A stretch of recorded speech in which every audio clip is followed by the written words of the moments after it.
You know what? What'd you think of the Masters yesterday?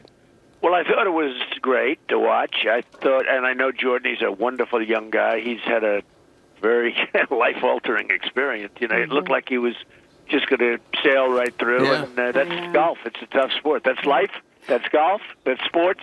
That's everything. I mean, it can happen. I don't know. But he's a great young guy, and he'll be fine, and he'll be back. Yeah, he is such a great guy. Good, just a good role model for the young kids, too. Absolutely. All right, so yesterday, or over the weekend, you lost the state of Colorado, and you tweeted about this. You said you were angry, and you said it was unfair. Why do you think that? Well, it really started with Colorado, and the people out there are going crazy, you know, in the Denver area and Colorado itself, and they're going absolutely crazy because they weren't given a vote. This was given by politicians. It's a crooked deal, and I see it. And I see it, honestly, I see it with Bernie, too.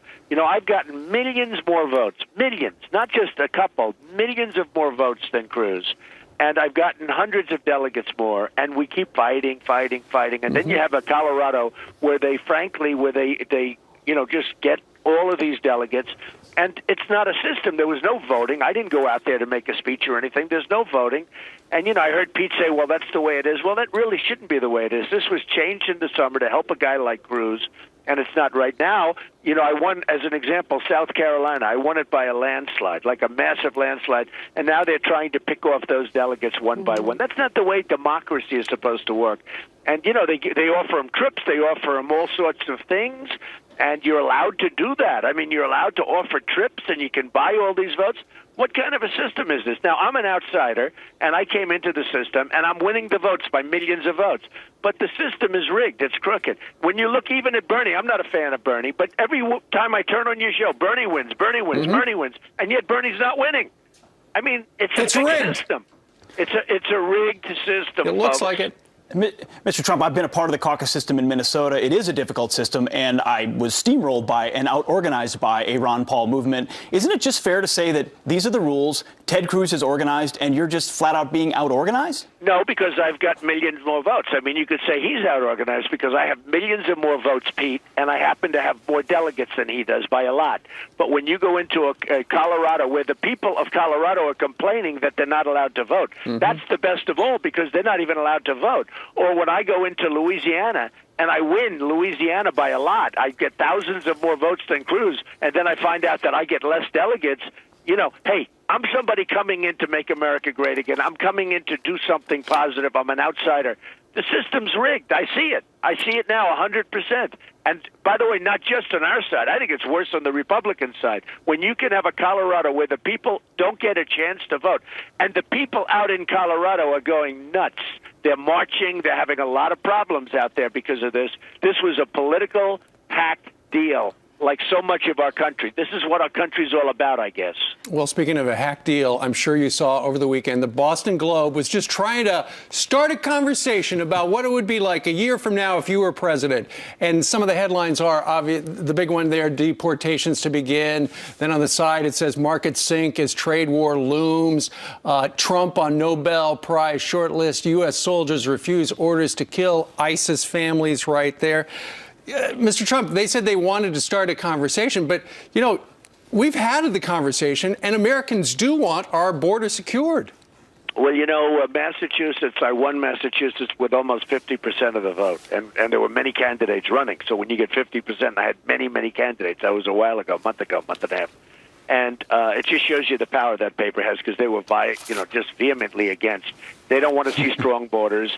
They don't want to see all of the things that you talk about over there. They don't want to see good trade. They want to see bad trade deals because that's all we have in our country is bad trade. We have the worst trade deals now that I've really gotten into it. We have the worst deals, the most incompetent deals I've ever seen. Our country's going to go bust. We'll lose with every single country we make a deal with. We lose tremendous amounts of money and jobs and factories. And it'll all change. But, it just shows you, here's a paper that was sold for $1 a little while ago, $1, and that's what it's worth, $1. What's your message to the paper this morning? You know, because a lot of people are saying, what about the other side of this? Why aren't they doing this for Hillary Clinton? And if they did, would there be outrage? Well, they wouldn't do it on the other side. They want to do it on this side. I mean, it's a very sad thing, and it's sad for the paper. You know, it used to be considered a major paper, and now it's like a supermarket throwout. You take a look at it. There's almost nothing in. There's no ads. Well, you're the no front nothing. runner for the Republicans. She's the front runner for the Democrats. They should do this for her and Well, make it just as negative. They should, Well, that would be but fair. I wouldn't hold my breath, I must say. I wouldn't hold my breath, Yeah. but they certainly should. All right. We know you are in a pitched battle right now over New York, although, you look at the polls and you're over 50%. The New York Police Department Sergeants Benevolent Association is calling for Bill Clinton to apologize for what he said about the death of Eric Garner, killed in 2014, what he said yesterday in Harlem. Listen to this, Mr. Trump. We're all sick of seeing these videos, these young African-American men shot in the street by police officers. In New York, we lost a young man who was caught in a chokehold for selling 3 illegal cigarettes. That is not a capital offense. Garner died after the police chokehold because he was stopped for selling those Lucy cigarettes. But a grand jury eventually said, we're not going to press charges against the cop. The fellow who runs the Sergeants Benevolent Association, Ed Mullen, said of Bill Clinton, his facts are once again as wrong as the fantasy video story that was fabricated to the American people about the attack in Benghazi, where 4 brave Americans were left behind and murdered. His comments are not only wrong, but divisive. Slate magazine last week said that Hillary should fire Bill Clinton. Is he doing more harm than good to her campaign? Well, you never know until the election takes place, frankly. He said some things which a lot of people said, like last week, where he was ranting and raving, and a lot of people said what he did then was right. The next day he came out and apologized. You really never know. I would say he probably helps her. I don't think she's doing particularly well. Hey, look, she's another one. She loses every week, and yet she's winning because the system's rigged, okay? She's got superdelegates. And how did she get the superdelegates? They're appointed. So Bernie, I'm not a fan of Bernie even in a little bit, okay? The guy is terrible. But Bernie, every time you turn on the television, he wins. He wins a state. He wins this one, this one, this one. And then you listen to the so-called experts, and they say, well, Bernie has no road to victory, okay? Now, you say, what kind of a system is this? So, I don't know. I can't tell you whether or not Bill helps. Probably he doesn't hurt, frankly.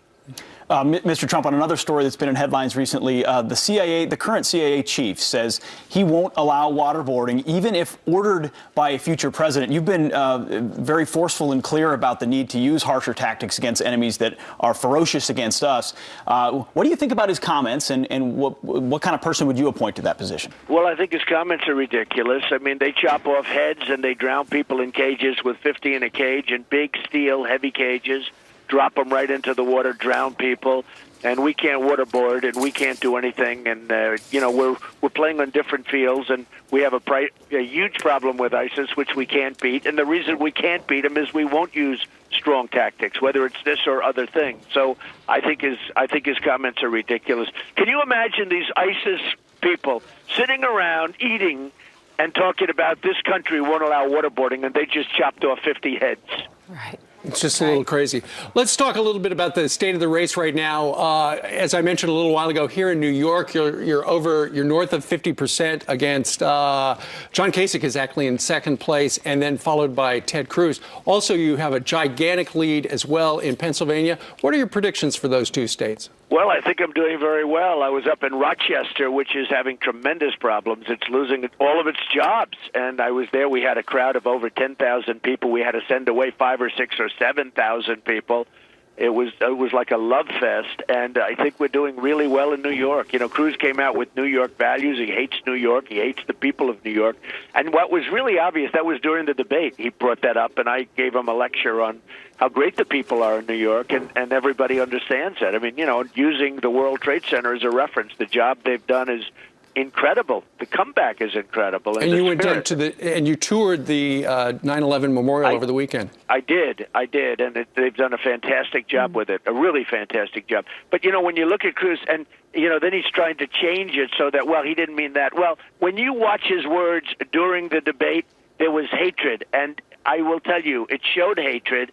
And for him to get any votes in New York is hard for me to believe. If I were in New York, I wouldn't even consider him to vote for him because he's disgraceful. And he didn't help New York with Sandy, and he didn't help New York on other occasions when he could have helped New York in the past as a senator. He voted against anything having to do with New York. So Cruz should not be voted on. If you're a New Yorker, and assuming you love New York, which we do as New Yorkers, you shouldn't be voting for Ted Cruz.